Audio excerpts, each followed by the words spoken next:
თომას ჰობსი 1588-1679 წლები. ავტორის შესახებ. თომას ჰობსი ინგლისელი ფილოსოფოსია, რომელმაც თავისი ძირითადი იდეები ჩამოაყალიბა 1651 წელს გამოქვეყნებულ წიგნში ლევიათანი. მასში განიხილავს ისეთ თემებს, როგორიცაა ადამიანის ბუნება, ცოდნის თეორია, ეთიკა, პოლიტიკის ფილოსოფია. ყველაზე მეტად ცნობილი ის ამ უკანასკნელ სფეროშია. ჰობსის იდეებმა დიდწილად განსაზღვრა ახალი დროის დასავლური პოლიტიკური აზროვნების პრობლემატიკა. ჰობსმა სრულიად ახლებურად დააყენა სახელმწიფო ძალაუფლების გამართლების საკითხი.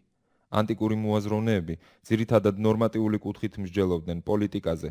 მათი მთავარი მიზანი იყო გაერკვიათ, როგორი იქნებოდა უფრო სამართლიანი სახელმწიფო წყობა. შუა საუკუნეების დასავლური აზროვნება საერთოდ არ განიხილავდა სახელმწიფო ძალაუფლებას როგორც პრობლემას. მისთვის ამქვეყნიური ძალაუფლება, რომლითაც, როგორც წესი, აღჭურვილი ღმერთისგან ნაკურთხი მონარქი იყო. ამ პრინციპს მეფეთა საღვთო უფლებას უწოდებდნენ. პრაქტიკულად ეს ნიშნავდა, რომ პოლიტიკური სისტემა მონარქიისა და ეკლესიის, მეფის ტახტისა და საეკლესიო საკურთხევლის კავშირს ემყარებოდა. მაგრამ მას შემდეგ, რაც დასავლეთ ევროპაში კათოლიკეებსა და პროტესტანტებს შორის განხეთქილება მოხდა, ძალაუფლებისთვის ბრძოლა გადაიზარდა ნამდვილ რელიგიურ ომებში.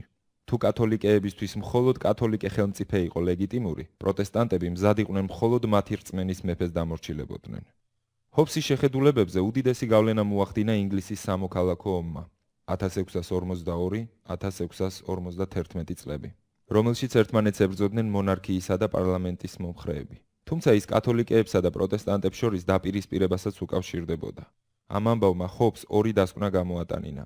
აუცილებელია ძლიერი სახელმწიფო ძალაუფლება, რომელიც გამორიცხავს სამოქალაქო დაპირისპირებას და აქედან გამომდინარე ქვეყნის გაპარტახებას.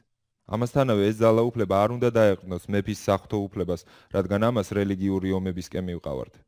მას რა უნდა იყოს ძალაუფლების ამოსავალი პრინციპი? ჰობსის აზრით, ესაა ადამიანის ბუნება, ანუ ადამიანის თანშობილი თვისებები და საჭიროებები. იმის გასარკვევად, საკუთრივ რაში მდგომარეობს ეს უკანასკნელი, ჰობსმა შემოიტანა ახალი დროის პოლიტიკის თეორიის ერთ-ერთი უმთავრესი ცნება – ბუნებითი მდგომარეობა. ეს ის მდგომარეობაა, როცა სახელმწიფო ჯერ არ არსებობს, ანუ არ არის ძალა, რომელსაც ყველა ადამიანი დაემორჩილება და ყველა თავის თავსაა მინდობილი. ამ პირობებში ადამიანის ძირითადი მახასიათებლებია თავისუფლება და თანასწორობა. პირველი ნიშნავს, რომ ადამიანს შეუძლია მოიმოქმედოს ყველაფერი, რაც მის ინტერესებს შეესაბამება. ეს მისი ბუნებითი უფლებაა. მეორეს მხრივ, ადამიანების გონებრივი და ფიზიკური უნარები დაახლოებით თანასწორია. არავინაა იმდენად ძლიერი და ჭკვიანი სხვებზე, რომ მხოლოდ ამის გამო ყველაზე გაბატონდეს, ან ამის საფუძვლიანი პრეტენზია ჰქონდეს. სწორედ ამიტომ ბუნებითი მდგომარეობა არის ომი ყველას წინააღმდეგ. რა კი არ არსებობს უზენაესი ძალაუფლება, რომელსაც ყველა დაემორჩილება, ადამიანები დაუცველად გრძნობენ თავს. მათი ძირითადი მამოძრავებელია ძალადობრივი სიკვდილის შიში. მათ იციან, რომ მეორე ადამიანს ვერავინ დაუშლის მათი სიცოცხლისა და საკუთრების ხელყოფას და ცდილობენ თავად დაასრონ თავდასხმა. ასეთი ქცევა საკუთარი სიცოცხლის დაცვითაა ნაკარნახევი. ამიტომ მას რაიმე მორალურ შეზღუდვას ვერავინ დაუწესებს. საყოველთაო ომის ვითარება ამავე დროს საყოველთაო უბედურებაცაა. აქ კაცის ცხოვრება ეულია, ღარიბი, მწარე, ცხოველური და მოკლე. მაგრამ ადამიანი ბუნებით მდგომარეობაშიც რაციონალური არსებაა. მას საკუთარი ინტერესის გათვლა შეუძლია. ადამიანები მიდიან დასკვნამდე, რომ მათთვისავეა უკეთესი დაემორჩილონ უზენაეს ძალაუფლებას, რომელიც კანონზე დამყარებულ წესრიგს დაიცავს. საამისოდ მათ უარი უნდა თქვან ბუნებით თავისუფლებაზე, თავს დაესხან მეორე ადამიანს, სამაგიეროდ საკუთარი სხეულის, ოჯახის, საკუთრების უსაფრთხოებას მოიპოვებენ. ბუნებითიდან სამოქალაქო, ანუ სახელმწიფოებრივ მდგომარეობაზე გადასვლა ხდება საზოგადოებრივი ხელშეკრულების სახით. ადამიანები თანხმდებიან სახელმწიფო ხელისუფლებას დაემორჩილონ, რადგან ალტერნატივა საყოველთაო ომის მდგომარეობაა. ეს ხელისუფლება აბსოლუტურია, ანუ ადამიანები მთლიანად უქვემდებარებენ მას თავის ნებას.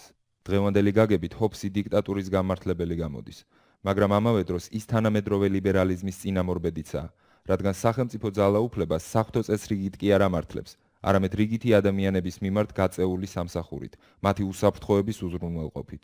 ამით მთლიანად შეტრიალდა პოლიტიკური აზროვნების ტრადიცია. ადამიანის თავისუფლებისა და თანასწორობის ძირითად მახასიათებლებად გამოცხადება საფუძველს აცლიდა შუა საუკუნეების წოდებრივ იერარქიულ სისტემას. ჰობსი ერთ-ერთი ფუძემდებელია პოლიტიკური რეალიზმის სკოლისა, რომელიც დღესაც ერთ-ერთი წამყვანია საერთაშორისო ურთიერთობათა თეორიაში. ამ სკოლის შეხედულების თანახმად, სახელმწიფოთა შორის ურთიერთობა შეგვიძლია შევადაროთ ბუნებით მდგომარეობას, სადაც არ არის ერთიანი უზენაესი ძალაუფლება. შესაბამისად, ამ ურთიერთობაში სახელმწიფოების, როგორც ჰობსის ინდივიდების ქცევას მთლიანად უსაფრთხოების ინტერესები განსაზღვრავს. ლევიათანი. თავი მე-13. კაცთა მოდგმის ბუნებით მდგომარეობაზე, მის ბედნიერებასა და უბედურებასთან კავშირში. ბუნებამ იმდენად თანასწორნი შექმნა ადამიანები ფიზიკური და გონებრივი უნარების მხრივ, რომ თუმცა ზოგი მათგანი შეიძლება სხვაზე აშკარად ღონიერი და გონება გახსნილი იყოს, საბოლოოდ ინდივიდები მაინც იმდენად არ განსხვავდებიან ერთმანეთისაგან, რომ ვინმე თქვას, მე რაღაც ისეთი სიკეთე მეკუთვნის, რაზეც სხვას ასეთივე პრეტენზია ვერ ექნებაო. სხეულის ძალა რომ ავიღოთ, ის ყველაზე სუსტად საკმარისი აქვს საიმისოდ, რომ ყველაზე ღონიერი მოკლას. თუ კი რაიმე ფარულ ხრიგს მიმართავს, ან იმას შეეკვრება, ვისაც ეს ღონიერი ადამიანი აგრეთვე საფრთხე შეუქმნის. რაც შეეხება გონებრივ შესაძლებლობებს, თუ გამოვრიცხავთ სიტყვის ხელოვნებას, განსაკუთრებით კი ზოგადი და უეჭველი წესებით ხელმძღვანელობის უნარს, მეცნიერებას რომ უწოდებენ, ეს უკანასკნელი ძალიან ცოტა ადამიანს აქვს და ისიც მხოლოდ ვიწრო სფეროში. თანაც ის ადამიანს თანდაყოლილად არ ეძლევა და არც სხვადასხვა საგნებზე დაკვირვებით უვითარდება, როგორც მაგალითად კეთილგონიერება. მე ადამიანთა შორის კიდევ უფრო მეტად ვხედავ თანასწორობას, ვიდრე ფიზიკური ღონის მხრივ. კეთილგონიერება ხომ სხვა არაფერია თუ არა გამოცდილება, რასაც ადამიანები თანაბარ დროში თანაბრად მოიპოვებენ, თუ ერთსა და იმავე საქმიანობას ეწევიან. ასეთი თანასწორობის დანახვას ხელს უშლის მხოლოდ გაზვიადებული წარმოდგენა საკუთარ სიბრძნეზე, რაც თითქმის ყველა ადამიანს აფიქრებინებს ვიღაც მდაბიოებზე უფრო ბრძენი ვარო. ამ დაბიოებში კი ყველა შეყვავს გარდა საკუთარი თავისა და იმ რამდენიმე ადამიანისა, ვისაც სახელისა თუ ხშირი ურთიერთობების გამო უფრო მეტად ვაფასებთ. კაცის ბუნება ისეთია, რომ შეუძლია მრავალი სხვა მასზე გონება מחვილად, ჭერმეტყველად ან ნასწავლად აღიაროს, მაგრამ უჭირს დაჯერება, რომ ბევრი სხვა მასავით გონიერია. ამის მიზეზი ისაა, რომ საკუთარ ჭკუას უშუალოდ აღვქვამთ, სხვებისას კი შორიდან. ეს ადასტურებს, რომ ადამიანები ამ ნიშნით უფრო თანასწორნი არიან, ვიდრე არათანასწორნი.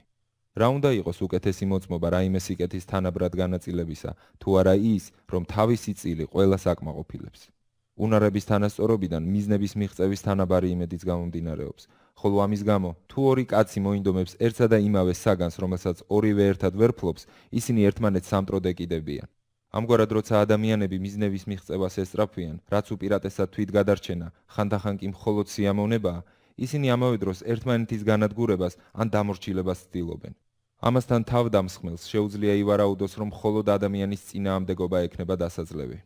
ხოლო ის, ვინც რაიმეს დათესავს, მოიმკის, ააშენებს, ან სასურველ ნაკვეთს დაეპატრონება, უნდა ელოდოს, რომ სხვები მოემზადებიან და ერთად თავს დაესხმებიან, რათა გაძარცვონ და არა მხოლოდ მისი შრომის ნაყოფი, არამედ სიცოცხლეც ან თავისუფლება წაართვან, მაგრამ თავდამსხმელსაც თავის მხრივ ასეთივე საფრთხე მოელის. ასეთი ურთიერთშიშის პირობებში საღად მოაზროვნე კაცს დაცულობის განცდა ვერ ექნება, თუ არ შეეცდება ძალით ან ხერხით, რაც შეიძლება მეტი სხვა ადამიანი დაიმორჩილოს, სანამ დამმუქრებელი აღარავინ დარჩება. ასეთი ქცევა საკუთარი თავის დაცვის აუცილებლობას არ ცდება და საზოგადოდ დასაშვებია, მაგრამ გარდა ამისა ყოველთვის იქნებიან ისეთნიც, ვისაც სხვებზე გაბატონება საკუთარი ძალის დემონსტრირების გამო სიამოვნებს, ამიტომ ისინი უფრო შორს მიდიან ამ მხრივ, ვიდრე მათი უსაფრთხოება მოითხოვს. ამის გამო ის ხალხიც, ვინც თავად მზადაა მშვიდად იცხოვროს გარკვეული საზღვრების შიგნით და არ სურს სხვისი დამორჩილებით გაიფართოოს ძალაუფლება, დიდხანს ვერ გაიტანს თავს თუ მხოლოდ თავდაცვას დასჯერდება. ამიტომ რაკის სხვებზე ბატონობის სფეროს გაფართოება აუცილებელია ადამიანის თავდაცვისთვის, მას ამის უფლებაც უნდა ჰქონდეს. კიდევ ერთხელ ვიტყვით, კაცთათვის სულაც არ არის სასიამოვნო. პირიქით უამრავი ვაების მომტანია ერთად იცხოვრონ ისეთი ძალის გარეშე, რომლის რიდიც ყველას ექნება. ყველა მოელის თანამოქალაქეთაგან ისეთ დაფასებას, როგორიც თავისი აზრით ეკუთვნით. ხოლო ვინც სხვათაგან აბუჩათაგდებას და უპატივცემლობას დაინახავს, ბუნებრივად შეეცდება თუ ამას გაბედავს, ხოლო იქ სადაც არ არსებობს კაცთა დამაოკებელის საერთო ძალაუფლება, ერთმანეთის განადგურებას არაფერი უშლით, აიძულოს სხვები მეტი პატივისცემით მოეპყრან. ზოგს დასჯის, სხვებს კი ამით მაგალითს აჩვენებს. ასე რომ ადამიანის ბუნებაში კონფლიქტის სამ ძირითად წყაროს პოულობთ. პირველია შეჯიბრი, მეორე შიში, მესამე კი პატივმოყვარეობა. პირველი უბიძგებს ადამიანს მოხვეჭისთვის, მეორე უსაფრთხოებისთვის. მესამე კი სახელისთვის დაესხას თავს სხვას. პირველ შემთხვევაში კაცი ძალადობას იყენებს იმისთვის, რომ სხვა ადამიანებს მათ ცოლშვილსა და ნახირს დაეპატრონოს. მეორე შემთხვევაში თავის დასაცავად. მესამეში ისეთი წვრილმანებისთვის, როგორიცაა სიტყვა, ღიმილი, განსხვავებული აზრი ან უპატივცემლობის ნებისმიერი გამოხატულება. რომელიც ან უშუალოდ მისი პიროვნებისადმია მიმართული, ან გაშუალებულად ეხება მის ახლობლებს, მეგობრებს, ერს, ამქარს, ან გვარს. აქედან ცხადია, რომ სანამ ადამიანებს არ აქვთ საერთო ძალაუფლება, რომელიც ყველას მოწიწების მდგომარეობაში ამყოფებს, ისინი ომად წოდებულ ვითარებაში არიან და ეს არის ომი ყველა კაცისა, ყველა სხვა კაცის წინააღმდეგ. რამე თუ ომი არ არის მხოლოდ ბრძოლის ან შერკინების მომენტი, ომი ჰქვია დროის იმ მონაკვეთს, როდესაც საკმარისად ცხადია ბრძოლის გზით დაპირისპირების ნება. მაშინ სადამე დროის ცნება ისევე უნდა მივიჩნიოთ ომის ბუნების ნაწილად, როგორც ამას ამინდის შემთხვევაში ვაკეთებთ. როგორც ავდარს არ ვეძახით მხოლოდ ცალკეულ ჟინჟღლს ან თქორს, არამედ რამდენიმე დღის განმავლობაში წვიმიან ამინდს, ასევე ომის არსია არა მხოლოდ ბრძოლა, არამედ გამოხატული მზაობა ბრძოლისთვის მთელი იმ დროის განმავლობაში, როდესაც მისგან დაცული არა ვართ. ყველა სხვა დროს კი მშვიდობა ჰქვია. მაშინ სადამე ყოველივე ის, რაც ითქმის დროზე, როცა ყველა ადამიანი ყველა სხვის მტერია, ითქმის იმ დროზეც, როდესაც ადამიანს არ აქვს უსაფრთხოების სხვა გარანტია, გარდა იმისა, რასაც საკუთარი ძალითა და გამჭრიახობით მოიპოვებს. ასეთ პირობებში არავინ შრომობს, რადგან მისი ნაყოფი გაურკვეველია. შესაბამისად არ ხდება მიწის დამუშავება, არ მისდევენ ზღვაოსნობას ან საზღვაო ვაჭრობას, ფართოდ არ იშლება მშენებლობა, არ ქმნიან იარაღებს, რომელთა მეშვეობითაც დიდ საგნებს ადგილიდან დავძრავთ ან გადავიტანთ. არ იძენენ ცოდნას მიწის ზედაპირის შესახებ, არ ზომავენ დროს, არ მისდევენ ხელოვნებას, არ ავითარებენ მწერლობას, არ აქვთ საზოგადოება, რაც ყველაზე უარესია, ადამიანებს მუდმივად ეშინიათ ძალადობრივი სიკვდილისა. კაცის ცხოვრება ეულია, ღარიბი, მწარე, ცხოველური და მოკლე. ვისაც კარგად არ გაუაზრებია ყოველივე ეს, შეიძლება გაუკვირდეს, რომ ბუნება ასე აცალკევებს ადამიანებს და აგულიანებს მათ, ერთმანეთს თავს დაესხან და გაანადგურონ. ასეთებმა შეიძლება არ დაუჯერონ ჩემს დასკვნებს, რა კი ისინი ადამიანთა ვნებებიდან გაომაქვს და გამოცდილების მეშვეობით მათი დასაბუთება მომთხოვონ. ასეთი პიროვნება თავის თავს დააკვირდეს, სამოგზაუროდ რომ მიდის, იარაღს ისხამს და ცდილობს კარგი გამყოლი ახდეს. დაძინების წინ კარს კეტავს, სკივს მაშინაც კიადებს ბოქლომს, როცა თავად შინაა და ყოველივე ამას აკეთებს იმის მიუხედავად, რომ იცის, არსებობს კანონები და შეიარაღებული საჯარო ოფიცრები, რომლებიც პასუხს აგებინებენ ყველას, ვინც მას ზიანს მიაყენებს. რა წარმოდგენა აქვს ასეთ ადამიანს თანამემამულეებზე, როცა სამოგზაუროდ იარაღდება, თანამოქალაქეებზე, როცა სახლის კარებს რაზავს, შვილებსა და მომსახურეებზე, როცა სკივს ბოქლომს ადებს. განა ის საქმით ისეთსავე ბრალდებებს არ უყენებს კაცთა მოდგმას, როგორცაც მე სიტყვით ვუყენებ, მაგრამ არც ერთი ჩვენგანი ამ დროს ადამიანის ბუნებას არ ამტყუნებს. ადამიანის სურვილები და ნაირ-ნაირი ვნებები თავისთავად ცოდვა არ არის. ამ ვნებებიდან მომდინარე, ქმედება ცოდვად ვერ ჩაითვლება, თუ ჩამდენმა არ იცის, რომ მათი ამგრძალავი კანონი არსებობს. მაგრამ ეს მას ვერ ეწოდინება, სანამ კანონები არ შექმნილა. ხოლო კანონები ვერ დაიწერება, სანამ ადამიანები არ შეთანხმდებიან, ვის ეკუთვნის მათი დაწერა. კაცმა შეიძლება სხვათა შორის გაიფიქროს, რომ არასდროს ყოფილა დრო თუ ვითარება, როდესაც ადამიანები ასე ომის მდგომარეობაში ცხოვრობდნენ. მეც მწამს, რომ მთელი მსოფლიო ასეთ დღეში არასოდეს ყოფილა, მაგრამ ბევრგან ადამიანებს დღესაც ამგვარად უწევთ ცხოვრება. ამერიკის ბევრ ნაწილში ველურ ხალხს სულ არ ჰყავს მთავრობა, თუ არ ჩავთვლით პატარა გვარების წინამძღოლებს, რომელთა თანხმობა ბუნებით ლტოლვილებზეა დამყარებული. მათი ცხოვრება დღესაც ისეთივე ცხოველურია, როგორც ზემოთ აღწერე. ესეც რომ არ იყოს ისეთ არსებობაზე, როდესაც ხალხს ერთი მთავრობის შიში არ აქვს, შეგვიძლია ვიმსჯელოთ იმის მიხედვით, როგორ გადაგვარდება მშვიდობიან ხელისუფლების პირობებს შეჩვეულ ადამიანთა ცხოვრება მას შემდეგ, რაც ისინი სამოქალაქო ომის მდგომარეობაში აღმოჩნდებიან. მაგრამ თუმცა არასოდეს ყოფილა დრო, როდესაც ცალკეული ადამიანები ერთმანეთის მიმართ ომის მდგომარეობაში ყოფილან. ყველა ეპოქაში მეფეები და სუვერენული ძალაუფლების მქონე პირები მათი დამოუკიდებლობის გამო მუდამ ერთმანეთის ქიშში არიან და გლადიატორები ერთმანეთს იარაღითა და მზერით ემუქრებიან. სწორედ ამის მაჩვენებელია მათ სამეფოთა საზღვრებზე აღმართული ციხესიმაგრეები, მათი გარნიზონები, თოფები და მეზობლის ზურგში გაგზავნილი მსტოვრები. ეს საომარი დგომია. მაგრამ რა კი ისინი ამავე დროს თავიანთი ქვეშევრდომების გარჯას იცავენ, მათი დაპირისპირება ცალკეულ ადამიანებს არ აუბედურებს. ყოველი ადამიანის ყველა სხვის წინააღმდეგ ომის მდგომარეობიდან გამომდინარეობს ისიც, რომ უსამართლო მასში ვერაფერი იქნება. ბოროტებისა და სიკეთის, სამართლიანობისა და უსამართლობის ცნებები აქ უადგილოა. სადაც არ არის საერთო ხელისუფლება, არ არის კანონიც, სადაც არ არის კანონი, ვერც უსამართლობა იქნება. ომში ორი ყველაზე დიდი სიქველე ძალა და ეშმაკობაა. სამართლიანობა და უსამართლობა არც ხეულებრივი უნარია და არც გონებრივი. სხვა შემთხვევაში ისინი ამ ქვეყნად მარტო მცხოვრებ ადამიანსაც ისევე უნდა ჰქონოდა, როგორც შეგრძნებები და ვნებები. ეს ის თვისებებია, რაც მხოლოდ საზოგადოებაში მცხოვრებ და არა მარტო ხელა ადამიანს შეიძლება ჰქონდეს. ამავე პირობებიდან გამომდინარე იგულისხმება ისიც, რომ ამ მდგომარეობაში ვერ იარსებებს საკუთრება, ვერც რაიმე სუფლება, ვერც ჩემისა და შენის გარჩევა. ყოველი ადამიანისა იქნება მხოლოდ ის, რაც მან მოიპოვა და მხოლოდ მანამ სანამ მისი შენარჩუნება შეიძლება. ამით საკმარისი ვთქვით იმ ცუდ მდგომარეობაზე, რომელშიც ადამიანს ბუნება აყენებს, თუმცა ამავე დროს მისგან გამოსვლის შანსსაც უტოვებს, რაც ნაწილობრივ მის ვნებებს, ნაწილობრივ კი გონებას ემყარება. ვნებები, რომლებიც ადამიანს მშვიდობისკენ უბიძგებს, არის სიკვდილის შიში, კომფორტული ცხოვრებისთვის საჭირო ნივთების ქონის სურვილი და იმედი, რომ საკუთარი გარჯით შეიძლება მათი მოპოვება. გონება კი სთავაზობს მშვიდობის გამოსადეგ პირობებს, რომელთა შესახებაც ადამიანებს შეთანხმება შეეძლებათ. ამ პირობებს მე ბუნებით კანონებს უწოდებ და მათზე უფრო დაწვრილებით მომდევნო ორ თავში ვილაპარაკებ. თავი მე-14. პირველი და მეორე ბუნებითი კანონებისა და ხელშეკრულების შესახებ. ბუნებითი უფლება, რომელსაც ავტორები ჩვეულებრივ ჯას ნატურალეს უწოდებენ, არის ადამიანის თავისუფლება, გამოიყენოს საკუთარი ძალა ისე, როგორც სურს, საკუთარი ბუნების ან სიცოცხლის შესანარჩუნებლად და შესაბამისად მოიმოქმედოს ნებისმიერი რამ, რაც მისი მოსაზრებითა და განსჯით ამ მიზნის მიღწევის საუკეთესო გზაა. თავისუფლება ამ სიტყვის ზუსტი მნიშვნელობით გულისხმობს გარე შეზღუდვების არარსებობას. ასეთი შეზღუდვები ნაწილობრივ ართმევს ადამიანს შესაძლებლობას გააკეთოს ის, რაც სურს, მაგრამ ხელს ვერ შეუშლის გამოიყენოს დარჩენილი შესაძლებლობები ისე, როგორც მისი განსჯა და გონება უკარნახებს. ბუნებითი კანონი, lex naturalis, არის მოთხოვნა ან გონებით მიკვლეული ზოგადი წესი, რომლის თანახმადაც ადამიანს ეკრძალება გააკეთოს ისეთი რამ, რაც მის სიცოცხლეს ხელყოფს, ან ვერ შეაძლებინებს მას ამ უკანასკნელის დაცვას და ხელი აიღოს იმ საშუალებებზე, რაც მისი აზრით საუკეთესოა სიცოცხლის შესანარჩუნებლად. თუმცა ისინი, ვინც ამ განსჯაზე მსჯელობს, ხშირად ერთმანეთში ურევს ჯუსს და ლექსს, უფლებასა და კანონს. მათი გარჩევა აუცილებელია, რადგან უფლება რამის გაკეთების ან რაიმისგან თავის შეკავების თავისუფლებაა, ხოლო კანონი გვიდგენს და გვავალდებულებს ქცევის ამა თუ იმ წესს. ასე რომ კანონი და უფლება ისევე განსხვავდება ერთმანეთისაგან, როგორც მოვალეობა და თავისუფლება, რომელნიც არ შეიძლება ერთსა და იმავე საგანთან მიმართებაში გავაიგივოთ.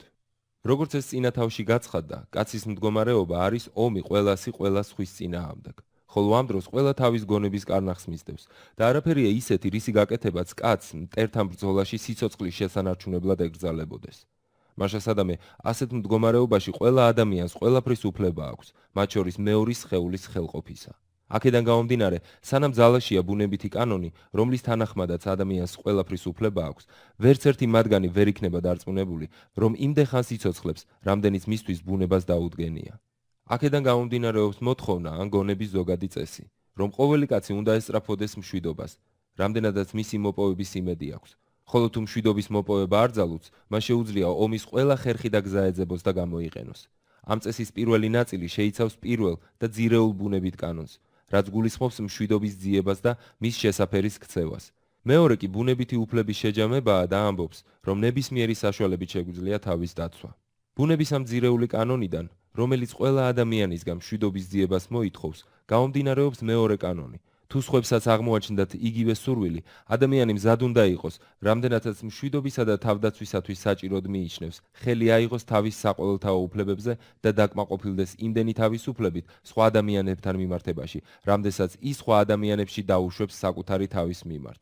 რადგან სანამ ადამიანები ინარჩუნებენ თავისუფლებას, აკეთონ ის, რაც მოესურვებათ, ყველანი ერთმანეთთან ომის მდგომარეობაში არიან. მაგრამ თუ სხვები მასავით არ იტყვიან უარს თავისუფლებაზე, მაშინ ვერც ერთ ადამიანს ვერ მოვთხოვთ თავისი დასთმოს, რადგან ამ შემთხვევაში ის მშვიდობისთვის კი არ ემზადება, არამედ მძარცველთა წინაშე დაუცველი რჩება. ამას კი ვერავის მოვთხოვთ.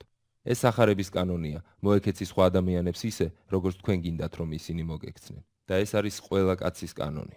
კაცის მიერ რაიმე უფლების დათმობა ნიშნავს იმას, რომ იგი უარს ამბობს თავისუფლებაზე, ხელი შეუშალოს სხვას, იგივე უფლება თავის სასიკეთოდ გამოიყენოს. ის, ვინც უარს ამბობს ან ხელს იღებს რაიმე უფლებაზე, ამით რომელიმე სხვა ადამიანს კი არ ანიჭებს უფლებას, რომელიც მას მანამდე არ ქონია, რადგან არაფერია ისეთი, რისი უფლებას ადამიანს ბუნებით არ აქვს.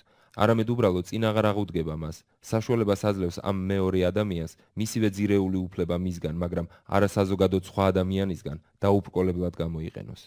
ასე რომ ადამიანისთვის მომგებიანია, თუ სხვები თავისუფლებაზე ხელს აიღებენ, რადგან ის ამდენადვე შეამცირებს დაბრკოლებას საკუთარი პირველადი უფლების განსახორციელებლად. უფლების დათმობა ხდება ან უბრალოდ მასზე ხელის აღებით, ან მისი სხვისათვის გადაცემით. უბრალოდ ხელის აღება ნიშნავს, რომ ადამიანს არ აინტერესებს ვინ იხეირებს მისი გადაწყვეტილებით. გადაცემასთან საქმე გვაქვს მაშინ, როდესაც მას საკუთარი გადაწყვეტილებიდან მომდინარე, სარგებელი რომელიმე პიროვნების თუ პიროვნებებისათვის აქვს განსაზღვრული. როდესაც ადამიანმა ამა თუ იმ სახით უარი თქვა თავისუფლებაზე, ან ის სხვას უბოძა, მაშინ ის ვალდებულია მისი გამოყენება არ დაუშალოს იმ ხალხს, ვისაც ეს უფლება გადასცა, ან ვის სასარგებლოდაც მასზე უარი თქვა. მას მართებს მისი მოვალეობაა საკუთარი ნებით მიღებული ეს გადაწყვეტილება აღარ გააუქმოს, ხოლო მისი მხრიდან ასეთი დაბრკოლების შექმნა მას შემდეგ, რაც უფლებაზე ხელი აქვს აღებული, ან იგი სხვას გადასცა, იქნებოდა უსამართლობა ან ზიანის მიყენება, ანუ საინჯურო ქმედება. ზიანის მიყენება ან უსამართლობა საერთო დავებში დაახლოებით იმას გავს, რასაც მეცნიერთა კამათებში უაზრობას უწოდებენ. ისევე როგორც მსჯელობის პროცესში უაზრობაა თქვა იმის საპირისპირო, რასაც თავიდან ამტკიცებდი, ასევე საზოგადოებრივ საქმეებში უსამართლობად და ზიანის მიყენებად მიიჩნევა ისეთი ქცევა, როდესაც ნებაყოფლობით აუქმებ იმას, რასაც საკუთარი ნებით აკეთებ. გზა, რითაც ადამიანი უბრალოდ ხელს იღებს თავისუფლებაზე, ან სხვას გადასცემს მას, არის განცხადება ან რაიმე ნებაყოფლობითი და საკმარისი ნიშნით თუ ნიშნებით მითითება, რომ იგი უფლებას თმობს ან სხვას გადასცემს. ეს ნიშნები ან მხოლოდ სიტყვებია, ან მხოლოდ ქმედებები, ხშირად კი ერთდროულად სიტყვებიცა და ქმედებებიც. ეს უკანასკნელნი შეადგენენ დანაკისრებს, რითაც ადამიანი შეზღუდული და მოვალე რჩება. ამ დანაკისრების ძალა მომდინარეობს არა ბუნებიდან, რადგან არაფერია უფრო ადვილი გასატეხი ვიდრე კაცის სიტყვა, არამედ შიშიდან, რომ მოვალეობის შეუსრულებლობა შეიძლება ცუდი შედეგები მოხვეს. როდესაც ადამიანი რაიმე უფლებას სხვას გადასცემს, ან მასზე ხელს იღებს, ის ამას აკეთებს იმის გამო, რომ თავად იღებს ტოლფას უფლებებს, ან რაიმე სხვა ხეირს ელის. რამე თუ ეს ნებაყოფლობითი ქმედებაა, ხოლო ადამიანის ყველა ნებაყოფლობითი ქმედების მიზანია საკუთარი თავისთვის რაიმე სიკეთის მოპოვება. მას შესადამი არსებობს გარკვეული უფლებები, რომელთა შესახებაც ადამიანი ვერანაირი სიტყვით ან ნიშნით ვერ გაგვაგებინებს, რატომ უნდა უნდოდეს მათი დათმობა ან გადაცემა. პირველ ყოვლისა, კაცი ვერ დათმობს უფლებას, წინააღმდეგობა გაუწიოს იმას, ვინც მას ძალადობით თავს ესხმის მოსაკლავად, რადგან გაუგებარია, რა სარგებელს შეიძლება ელოდეს ის ასეთი დათმობით. იგივე ითქმის იმაზე, რომ ადამიანი არ გაუძალიანდეს თავდასხმას, რომლის შედეგადაც მას დაჭრიან, ბორკილებს დაადებენ და საპყრობილეში ჩააგდებენ. ასეთი რამის ატანით კაცი ვერ მიიღებს სარგებელს, განსხვავებით იმ ვითარებისგან, როცა ის სხვის დაჭრას თუ დატყვევებას ეგუება. გარდა ამისა, როცა სხვები მასზე ძალადობით მიიწევენ, ის წინასწარ ვერ იტყვის, უნდა თუ არა მისი მოკლა. საბოლოოდ, უფლების დათმობის ან გადაცემის მოტივი და მიზანი სხვა არაფერია თუ არა ადამიანის პიროვნული უსაფრთხოება იმ თვალსაზრისით, რომ მას ჰქონდეს საშუალება დაიცვას თავისი სიცოცხლე და ისე შეინახოს თავი, რომ სიცოცხლე არ მობეზრდეს. მას შესადამე თუ ადამიანის სიტყვით ან რაიმე ნიშნით უარს იტყვის იმ მიზანზე, რისთვისაც ეს ნიშანი იყო განკუთვნილი, ვერ ჩავთვლით, რომ ის ამას ნამდვილად გულისხმობდა, ან ასეთი იყო მისი ნება. უნდა მივიჩნიოთ, რომ მას არ ესმოდა, როგორ შეიძლებოდა გაეგოთ მისი სიტყვები ან ნიშნები. უფლების ურთიერთგადაცემა არის ის, რასაც ხელშეკრულებას ეძახიან. ერთმანეთისგან უნდა განვასხვაოთ რაიმე საგნის მიმართ უფლების გადაცემა და თავად ამ საგნის გადაცემა თუ მიწოდება. საგნის მიწოდება შეიძლება უფლების გადაცემასთან ერთად, როგორც ხდება ნაღდი ფულით რაიმეს ყიდვა-გაყიდვის, საქონლის თუ მიწის გაცვლისას. ნივთის მიწოდება შეიძლება მოგვიანებითაც მოხდეს. შესაძლოა ხელშეკრულების ერთ-ერთმა მხარემ გარკვეული ვადით გადადოს საგნის მიწოდება, რაც მისი ვალდებულებაა, და ასევე გადაავადოს მეორე მხარის მიერ მისი დანაკისრის შესრულებაც. ამ პერიოდში ის მეორე მხარის ნდობით სარგებლობს. ასეთ შემთხვევაში ხელშეკრულებას პაქტი ან გარიგება შეიძლება უწოდოთ. ორივე მხარე შეიძლება შეთანხმდეს, რომ მოგვიანებით შეასრულებენ თავიანთ მოვალეობებს. ამ შემთხვევაში ის, ვინც გარკვეულ ვადამდე რაღაც მოქმედება უნდა შეასრულოს, ნდობით სარგებლობს. მის მიერ ამ მოქმედების აღსრულება პირობის შესრულება, ანუ ნდობის გამართლებაა. ამ მოქმედების ნებაყოფლობით შეუსრულებლობას კი პირის გატეხა ჰქვია. თავი მე-16. პიროვნებებზე, ავტორებსა და წარმოდგენილ საგნებზე.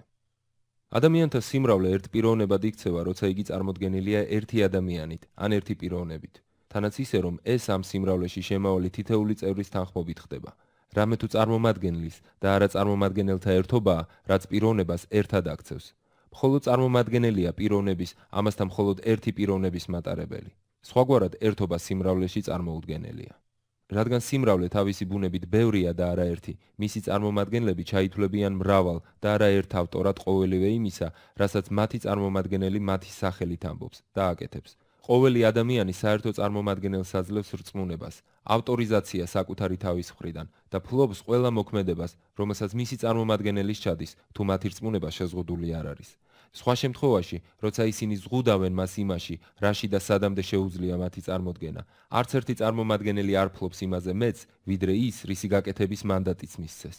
ხოლო თუ წარმომადგენელი მრავალი ადამიანისგან შედგება, მეტი ხმა ყველა მათგანის ხმად უნდა ჩაითვალოს. მაგალითად, თუ მცირე ნაწილი გამოთქვამს თანხმობას, ხოლო უმრავლესობა უთანხმოებას, უარი საჭიროზე მეტი იქნება იმისთვის, რომ ჰო გააქარწყლოს. მაშა სადამე არას უპირატესობას აღარაფერი უპირისპირდება და ის წარმომადგენლის ერთადერთ ხმად იქცევა. თავი მე-17. სახელმწიფოს მიზეზებზე, წარმოშობასა და განსაზღვრებაზე. საბოლოო მიზეზი, მიზანი თუ ჩანაფიქრი, რის გამოც თავისუფლებისა და ბუნების სხვებზე ბატონობის მოყვარული ადამიანები იმგვარად იზღუდავენ თავს, როგორც ამას თანამედროვე სახელმწიფოებში ვხედავთ, თვით შენახვის და მშვიდი ცხოვრების მოლოდინია. სხვა სიტყვებით, მათ უნდათ ამ გზით თავი დააღწიონ ომის იმ უბადრუკ მდგომარეობას, რაც აუცილებლად გამომდინარეობს ადამიანის ბუნებრივი მისწრაფებებიდან ისეთ პირობებში, როდესაც არ არსებობს თვალსაჩინო ძალა, რაც მათ მოწიწებაში ამყოფებს და სასჯელის შიშით აიძულებს დაემორჩილონ მათსავე ხელშეკრულებას და მე-14 და მე-15 თავებში ჩამოყალიბებულ ბუნებით კანონებს. ისეთი ბუნებითი კანონები, როგორიცაა სამართლიანობა, თანასწორობა, თავმდაბლობა, გულმოწყალეობა, მოკლედ, სხვის მიმართ ისე მოქცევა, როგორც გვინდა, რომ ჩვენ მოგვექცნენ, ცხადია მათი შესრულების მაიძულებელი ძალის მიმართ ზრწოლის გარეშე ეწინააღმდეგება თავის ბუნებით ვნებებს, რომლებიც მიკერძოებისკენ, გულზვიადობისკენ, შურისძიებისა და მსგავსი ქცევებისკენ გვიბიძგებენ. ხმლის გარეშე შეთანხმებები ოდენ სიტყვებია და ადამიანის უსაფრთხოების უზრუნველყოფის უნარი არა აქვს.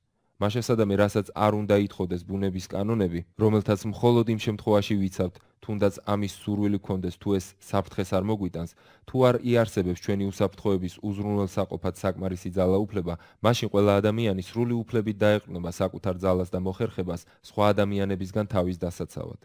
ერთადერთი გზა ასეთი საერთო ძალაუფლების შექმნისა, რომელიც შეძლებს დაიცვას ადამიანები უცხოელთა შემოსევებისა თუ ერთმანეთის მიმართ ვნების მიყენებისგან და საშუალებას მისცემს მათ საკუთარი შრომითა და მიწის ნაყოფთა გამოყენებით გამოიკვებონ და დამაკმაყოფილებელი ცხოვრება ჰქონდეთ, არის ადამიანთა მთელი ძალის და შეძლების გადაცემა ერთი კაცისთვის ან საკრებულოსთვის, რომელიც თავის წევრების ნებებს ხმის უმრავლესობით ერთნებას დაუქვემდებარებს. ეს ნიშნავს, რომ ადამიანებმა მათი სახელით სამოქმედოდ უნდა დანიშნონ ერთი კაცი ან საკრებულო და თითოეულმა ყველა იმ მოქმედების მფლობელად და ავტორად უნდა გამოაცხადოს თავი, რასაც იგი ჩაიდენს ან სხვას ჩაადენინებს საერთო მშვიდობისა და უსაფრთხოების დასაცავად. ამით მათ თითოეულის ნება მის ნებას უნდა დაუქვემდებარონ, თითოეულის განსჯა მის განსჯას. ეს მეტია ვიდრე თანხმობა ან ერთსულოვნობა. ეს მათი ნამდვილი გაერთიანებაა ერთსა და იმავე პიროვნებაში, რაც ყველა ადამიანის ყველა სხვასთან შეთანხმებით ხდება.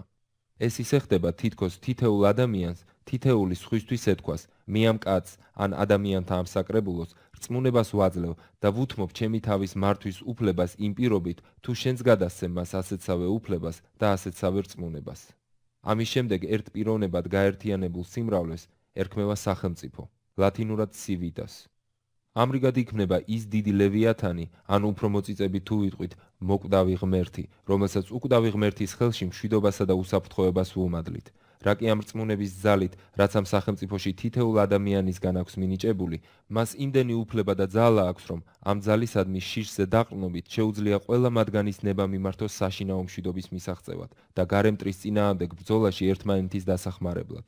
სწორედ ამაშია სახელმწიფოს არსი, რომელიც შეიძლება განსაზღვროთ როგორც ერთი პიროვნება, რომლის მოქმედების ავტორადაც თავი გამოაცხადა მრავალმა, ვინც ერთმანეთს შეუთანხმდა იმის თაობაზე, რომ მას შეუძლია ყველა მათგანის ძალა და უნარები გამოიყენოს ისე, როგორც საჭიროდ ჩათვლის მშვიდობისა და საერთო უსაფრთხოებისათვის.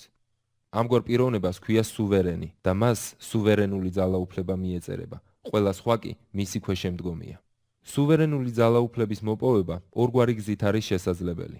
ერთ შემთხვევაში ის ხდება ბუნებრივი ძალა, იმის მსგავსად, როგორც კაცი აიძულებს თავის შვილებს თვითონაც და თავიანთი შვილებიც მის მმართველობას დაუქვემდებაროს, რადგან უარის შემთხვევაში მათი განადგურება შეუძლია. ასევე კაცს შეუძლია ომით დაიმორჩილოს სხვები, მისი სიცოცხლის შენარჩუნების პირობით. მეორე გზა ისაა, როდესაც ადამიანები თავისი ნებით თანხმდებიან დაემორჩილონ ერთ ადამიანს ან ადამიანთა საკრებულოს იმის რწმენით, რომ ისინი მათ ყველა სხვისგან დაიცამენ. ამ უკანასკნელს შეგვიძლია ვუწოდოთ პოლიტიკური სახელმწიფო ან დაწესების გზით შექმნილი სახელმწიფო, პირველს კი მოხვეჭის გზით შექმნილი სახელმწიფო. თავდაპირველად დაწესების გზით შექმნილ სახელმწიფოზე ვისაუბრებ. თავი მე-18. დაწესებით შექმნილი სუვერენის უფლებები.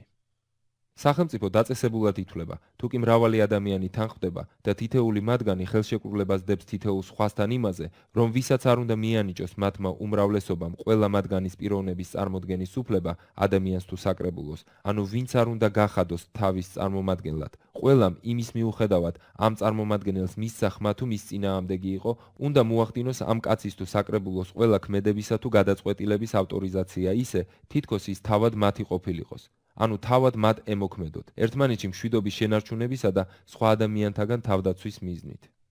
სახელმწიფოს ამ დაწესებიდან წარმოდგება ყველა უფლება და უნარი იმ ადამიანის თუ საკრებულოსი, ვისაც გაერთიანებული ადამიანების თანხმობით სუვერენული ძალაუფლება მიენიჭა. პირველ რიგში რა კი ისინი ხელშეკრულებას დებენ, წინასწარ იგულისხმება, რომ არ არიან შეზღუდულნი რაიმე წინა ხელშეკრულებით, რომელიც ახლის საწინააღმდეგოს გააკეთებინებდა.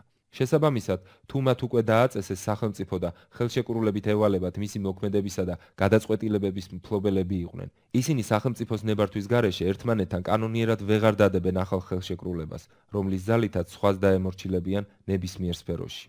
მაშასადამე ისინი, ვინც უკვე მონარქიის ქვეშემდგომია, მისი წასვლის გარეშე ვერ უარყოფენ მონარქიას და ვერ დაუბრუნდებიან კავშირის არამქონე სიმრავლის თავაშვებულობას და ვერც საკუთარ პიროვნებას წაართმევენ იმას, რაც მისი მატარებელია და სხვა ადამიანსა საკრებულოს ვერ გადასცემენ. რადგან მათ, ყოველ ადამიანს, ყოველ სხვის წინაშე აღებული აქვთ ვალდებულება, იყვნენ მფლობელნი და აღიარებული ავტორნი ყოველივე იმისა, რასაც მათ უკვე არსებული სუვერენი გააკეთებს ან საჭიროდ ჩათვლის რომ გააკეთოს.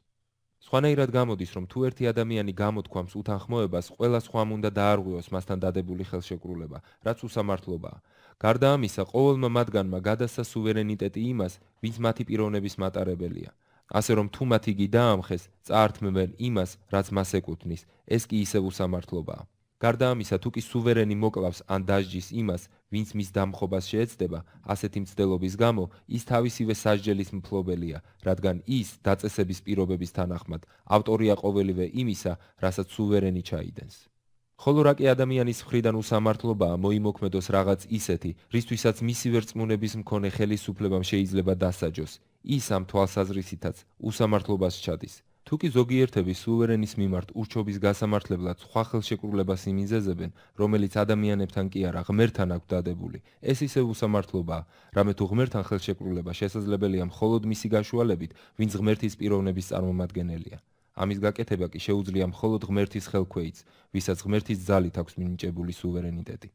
მაგრამ ეს თვალთმაქცობა ღმერთთან ხელშეკრულების თაობაზე იმდენად აშკარა სიცრუეა თვით მისი გამოთქმელი სინდისის წინაშეც, რომ ის არა მხოლოდ უსამართლო, არამედ ბოროტი და არაკაცური დამოკიდებულებების გამომხატველიცაა. მეორეს მხრივ, რა კი იმას, ვისაც სუვერენად აქცევენ, ყველას პიროვნების მატარებლად ყოფნის უფლება მიცემული აქვს მხოლოდ ხალხის ერთმანეთთან და არა მასთან, ხელშეკრულებით, სუვერენს ხელშეკრულების დარღვევა არ შეუძლია. შესაბამისად, ვერც ერთი მისი ქვეშემდგომი, სუვერენის მიერ მისი მოვალეობის შეუსრულებლობის მომიზეზებით, მისი ქვეშემდგომებისგან ვერ გათავისუფლდება. სრულიად ცხადია, რომ ის, ვინც სუვერენად იქცევა, წინასწარ არ დებს ხელშეკრულებას თავის ქვეშემდგომებთან, რადგან ამ შემთხვევაში ის როგორც ხელშეკრულების ერთი მხარე, ან მთელ სიმრავლესთან, ან თითოეულ ადამიანთან ცალ-ცალკე უნდა შესულიყო ხელშეკრულებაში. მთელთან, როგორც ერთ მხარესთან, ხელშეკრულებას ის ვერ დადებდა, რადგან ისინი ჯერ ერთ პიროვნებას ვერ შეადგენენ. ხოლო თუ ის იმდენ ხელშეკრულებას დადებს, რამდენიც ადამიანია, ეს ხელშეკრულებები ძალას დაკარგავს მას შემდეგ, რაც ის სუვერენიტეტს დაეუფლება, რადგან ნებისმიერი მოქმედება, რასაც რომელიმე ქვეშემდგომი ხელისუფლების დარღვევა ჩათვლის, მისივე და ყველა დანარჩენის მოქმედებაცაა, რა კი თითეული მათგანის სახელითა და უფლებით იქნება ჩადენილი. გარდა ამისა, თუ ერთი ან რამდენიმე ქვეშემდგომი განაცხადებს, რომ სუვერენმა მისი დაწესების დროს დადებული ხელშეკრულება დაარღვია, ხოლო სხვები მისი რომელიმე ქვეშემდგომი ან თავად ის უარყოფენ ასეთ დარღვევას, ამ შემთხვევაში არ არსებობს მსაჯული, რომელიც ამ საქმეს განსჭიდა. მაშასადამე საკითხი ისევ ხმალმა უნდა გადაწყვიტოს და ყოველი ადამიანი იბრუნებს უფლებას საკუთარი ძალით დაიცვას თავი, საპირისპიროდ იმ განზრახვისა, რაც მათ სახელმწიფოს დაწესების დროს ჰქონდათ. მაშასადამე უაზრობაა სუვერენიტეტი წინასწარი ხელშეკრულებით იყოს ნაბოძები. მოსაზრება, ყოველი მონარქი ხელშეკრულებით მაშასადამე პირობით იღებს ძალაუფლებას, მარტივი ჭეშმარიტების გაუგებრობიდან მომდინარეობს. ხელშეკრულება მხოლოდ სიტყვა და ამონასუნთქია. მას არ გააჩნია ადამიანის იძულების, შეკავების, დაუოკების ან დაცვის სხვა ძალა გარდა იმისა, რაც საზოგადოების ხმალსა აქვს, ანუ სუვერენიტეტის მქონე ადამიანს, რომლის ქმედებასაც ყველა თავდებად უდგება და ყველა მათგანის გაერთიანებული ძალა უდგას უკან. მესამეც, რაკი სუვერენი უმრავლესობის ხმებით გამოცხადდა, ის, ვისაც სხვა აზრი ჰქონდა, ახლა დანარჩენს უნდა დაეთანხმოს, ანუ საკუთრად აღიაროს სუვერენის ყველა ქმედება. სხვა შემთხვევაში სამართლიანი იქნება, თუ სხვებმა ის გაანადგურეს. რამე თუ ის ნებაყოფლობით შევიდა შეკრებილთა ერთიანობაში, მან ამით საკმარისად განაცხადა თავისი ნება და ფარულად დაეთანხმა, რომ გაიზიარებს უმრავლესობის გადაწყვეტილებებს. მაშესადამე თუ ის ხელს აიღებს ასეთ გაზიარებაზე, ამ პროტესტს გამოთქვამს სუვერენის რომელიმე გადაწყვეტილების გამო, ის საკუთარ ხელშეკრულებას დაუპირისპირდება და აქედან გამომდინარე უსამართლო იქნება. მეორეს მხრივ, მიუხედავად იმისა, არის თუ არა იგი გაერთიანების წევრი, ან ვინმე მკითხა თუ არა მას თანხმობა, იგი ან უნდა დაეთანხმოს მათ გადაწყვეტილებას, ან დარჩეს ომის მდგომარეობაში, რაშიც მანამდე იყო. ასეთ შემთხვევაში ნებისმიერ ადამიანს, ისე რომ ეს უსამართლოდ არ ჩაეთვლება, შეუძლია მისი განადგურება.